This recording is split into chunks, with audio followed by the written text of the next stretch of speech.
And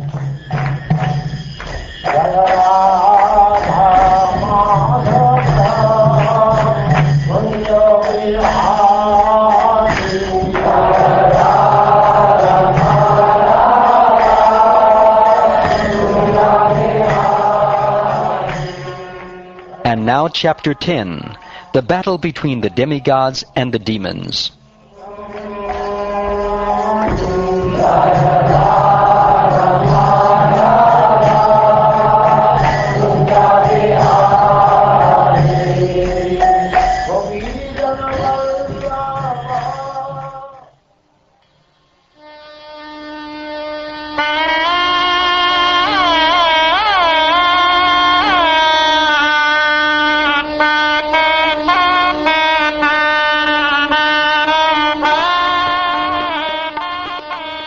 Shukdev Goswami said, O king, the demons and daityas all engaged with full attention and effort in churning the ocean. But because they were not devotees of Vasudeva, the Supreme Personality of Godhead, Krishna, they were not able to drink the nectar. O king, after the Supreme Personality of Godhead had brought to completion the affairs of churning the ocean and feeding the nectar to the demigods, who are his dear devotees, he left the presence of them all and was carried by Garuda to his own abode. Seeing the victory of the demigods, the demons became intolerant of their superior opulence. Thus they began to march toward the demigods with raised weapons. Thereafter, being enlivened because of drinking the nectar, the demigods, who are always at the shelter of the lotus feet of Narayan, used their various weapons to counterattack the demons in a fighting spirit. O king, a fierce battle on the beach of the ocean of milk ensued between the demigods and the demons. The fighting was so terrible that simply hearing about it would make the hair on one's body stand on end.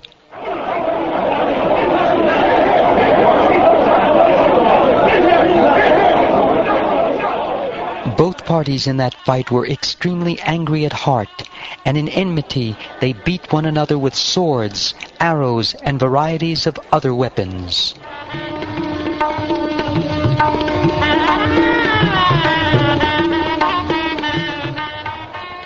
The sounds of the conch shells, bugles, drums, baris, and damaris, or kettle drums, as well as the sounds made by the elephants, horses, and soldiers, who were both on chariots and on foot, were tumultuous.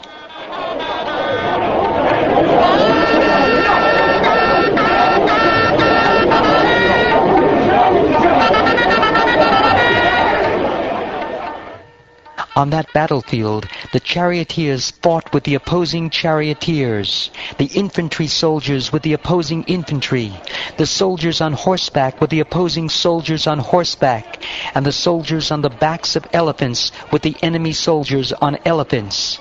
In this way, the fighting took place between equals.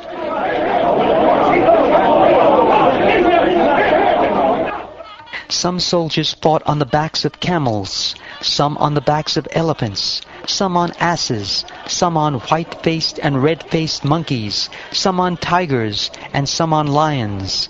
In this way, they all engaged in fighting. O king, some soldiers fought on the backs of vultures, eagles, ducks, hawks, and basa birds. Some fought on the backs of timingalas, which can devour huge whales.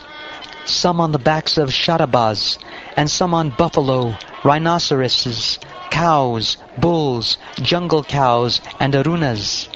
Others fought on the backs of jackals, rats, lizards, rabbits, human beings, goats, black deer, swans, and boars.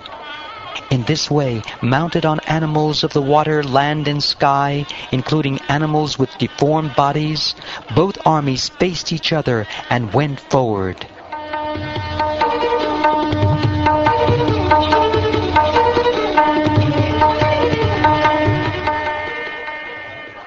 O king, O descendant of Maharaj Pandu, the soldiers of both the demigods and the demons were decorated by canopies, colorful flags, and umbrellas with handles made of valuable jewels and pearls. They were further decorated by fans made of peacock feathers and by other fans also. The soldiers, their upper and lower garments waving in the breeze, naturally looked very beautiful, and in the light of the glittering sunshine, their shields, ornaments, and sharp, clean weapons appeared dazzling. Thus the ranks of soldiers seemed like two oceans with bands of aquatics. For that battle, the most celebrated commander-in-chief, Maharaj Bali, son of Virochana, was seated on a wonderful airplane named Vaihayasa. O king, this beautifully decorated airplane had been manufactured by the demon Maya and was equipped with weapons for all types of combat. It was inconceivable and indescribable. Indeed, it was sometimes visible and sometimes not. Seated in this airplane under a beautiful protective umbrella, and being fanned by the best of chamaras, Maharaj Bali, surrounded by his captains and commanders, appeared just like the moon rising in the evening, illuminating all directions. Surrounding Maharaj Bali on all sides were the commanders and captains of the demons, sitting on their respective chariots. Among them were the following demons: Namuchi, Shambhara, Bana, Viprachiti, Ayomukha, Vimurda, Kalanaba, Praheti, Heti, Ilvala, Shakuni, Bhuta Santapa, Vajradamshtra, Virochana, Hayagriva, Shankushira, Kapila, Megadundubi, Taraka, Chakradrik, Shumba, Nishumba, Jamba, Utkala, Arishta, Arishtanemi, Triparatapa, Maya, the sons of Puloma, the Kalayas, and Nivatikavacha. All of these demons had been deprived of their share of the nectar, and had shared merely in the labor of churning the ocean. Now they fought against the demigods, and to encourage their armies, they made a tumultuous sound like the roaring of lions, and blew loudly on conch shells. Balabit, or Lord Indra, upon seeing this situation of his ferocious rivals, became extremely angry. Sitting on Iravata, an elephant who can go anywhere, and who holds water and wine in reserve for showering, Lord Indra looked just like the sun rising from Mount Udayagiri, where there are reservoirs of water. Surrounding Lord Indra, king of heaven, were the demigods, seated on various types of vehicles and decorated with flags and weapons. Present among them were Vayu, Agni, Varuna, and other rulers of various planets, along with their associates. The demigods and demons came before each other and reproached one another with words piercing to the heart. Then they drew near and began fighting face to face in pairs. O king, Maharaj Bali fought with Indra, Kartikeya with Taraka, Varuna with Heti, and Mitra with Praheti. Yamaraj fought with Kalanaba, Vishvakarma with Mayadanava, Tvashta with Shambhara, and the sun god with Virochana. The demigod Aparajita fought with Namuchi, and the two Ashvini Kumara brothers fought with Vishaparva. The sun god fought with the 100 sons of Maharaj Bali, headed by Bana, and the moon god fought with Rahu. The demigod controlling air fought with Puloma, and Shumba and Nishumba fought the supremely powerful material energy Durga Devi, who is called Bhadrakali. O Maharaj Parikshit, suppressor of enemies, Lord Shiva fought with Jamba, and Vibhavasu fought with Mahishasura. Ilvala, along with his brother Vatapi, fought the sons of Lord Brahma. Durmarsha fought with Cupid, the demon Utkala with the Matrika demigoddesses, Brihaspati with Shukracharya, and Shanaishchara with Narakasura. The Maruts fought Nivatikavacha. The Vasus fought the Kalakaya demons. The Vishvadeva demigods fought the Poloma demons. And the Rudras fought the Krodavasha demons, who were victims of anger. All of these demigods and demons assembled on the battlefield with a fighting spirit and attacked one another with great strength. All of them desiring victory, they fought in pairs, hitting one another severely with sharpened arrows, swords, and lances.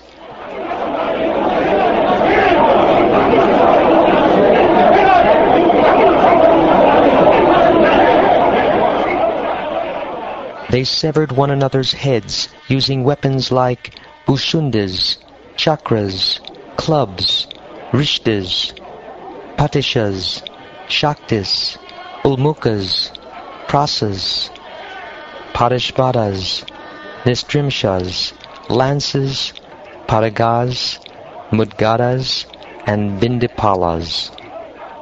The elephants, horses, chariots, charioteers, infantry soldiers, and various kinds of carriers, along with their riders, were slashed to pieces. The arms, thighs, necks, and legs of the soldiers were severed, and their flags, bows, armor, and ornaments were torn apart. Because of the impact on the ground of the legs of the demons and demigods, and the wheels of the chariots, particles of dust flew violently into the sky, and made a dust cloud that covered all directions of outer space as far as the sun. But when the particles of dust were followed by drops of blood being sprinkled all over space, the dust cloud could no longer float in the sky. In the course of the battle, the warfield became strewn with the severed heads of heroes, their eyes still staring, and their teeth still pressed against their lips in anger. Helmets and earrings were scattered from these severed heads. Similarly, many arms, decorated with ornaments and clutching various weapons, were strewn here and there, as were many legs and thighs, which resembled the trunks of elephants. Many headless trunks were generated on that battlefield. With weapons in their arms, those ghostly trunks, which could see with the eyes in the fallen heads, attacked the enemy soldiers. Maharaj Bali then attacked Indra with 10 arrows and attacked Irabata, Indra's carrier elephant, with 3 arrows. With 4 arrows he attacked the 4 horsemen guarding Irabata's legs, and with 1 arrow he attacked the driver of the elephant. Before Bali Maharaj's arrows could reach him, Indra, king of heaven, who is expert in dealing with arrows, smiled and counteracted the arrows with arrows of another type, known as Bala, which were extremely sharp. When Bali Maharaj saw the expert military activities of Indra, he could not restrain his anger. Thus he took up another weapon, known as Shakti, which blazed like a great firebrand. But Indra cut that weapon to pieces while it was still in Bali's hand. Thereafter, one by one, Bali Maharaj used a lance, prasa, tomara, rishtis, and other weapons. But whatever weapons he took up, Indra immediately cut them to pieces.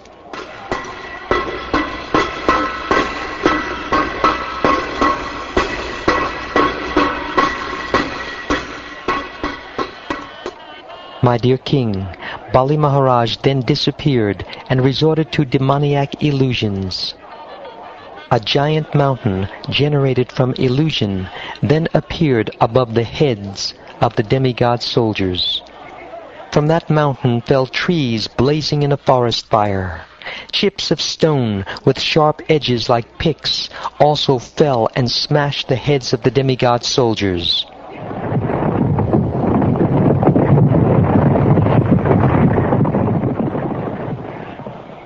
Scorpions, large snakes, and many other poisonous animals, as well as lions, tigers, boars, and great elephants, all began falling upon the demigod soldiers, crushing everything.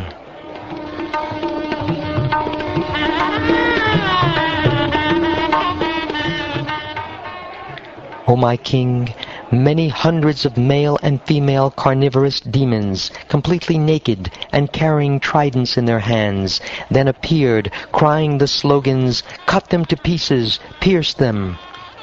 Fierce clouds, harassed by strong winds, then appeared in the sky. Rumbling very gravely with the sound of thunder, they began to shower live coals.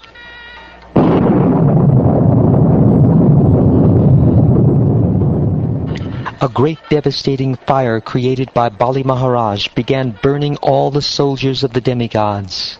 This fire, accompanied by blasting winds, seemed as terrible as the Samvartaka fire, which appears at the time of dissolution.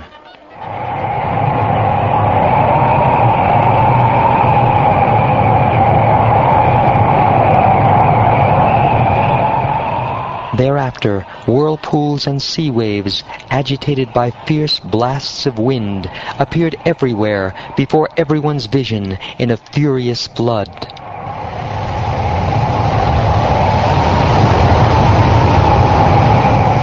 While this magical atmosphere in the fight was being created by the invisible demons who were expert in such illusions, the soldiers of the demigods became morose. O king, when the demigods could find no way to counteract the activities of the demons, they wholeheartedly meditated upon the Supreme Personality of Godhead, the Creator of the universe, who then immediately appeared.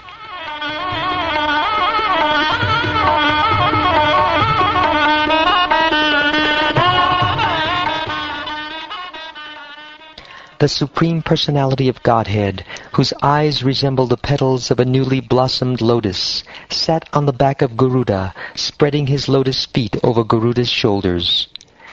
Dressed in yellow, decorated by the Kaustubha gem and the goddess of fortune, and wearing an invaluable helmet and earrings, the Supreme Lord, holding various weapons in his 8 hands, became visible to the demigods. As the dangers of a dream cease when the dreamer awakens, the illusions created by the jugglery of the demons were vanquished by the transcendental prowess of the Supreme Personality of Godhead as soon as he entered the battlefield. Indeed, simply by remembrance of the Supreme Personality of Godhead, one becomes free from all dangers.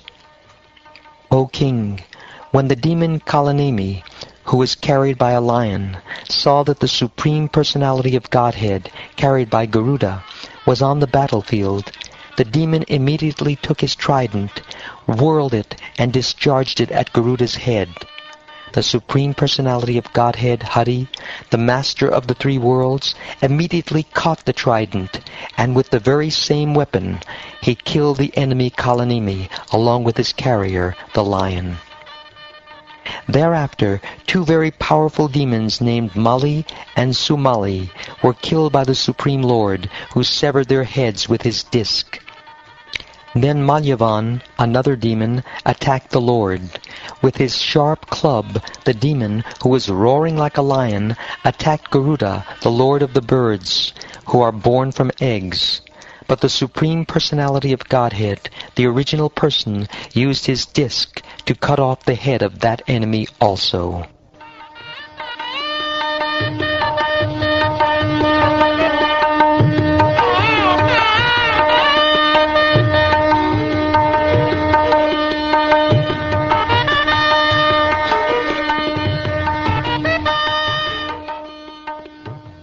Thus ends the 10th chapter of the 8th canto of the Srimad Bhagavatam, entitled The Battle Between the Demigods and the Demons.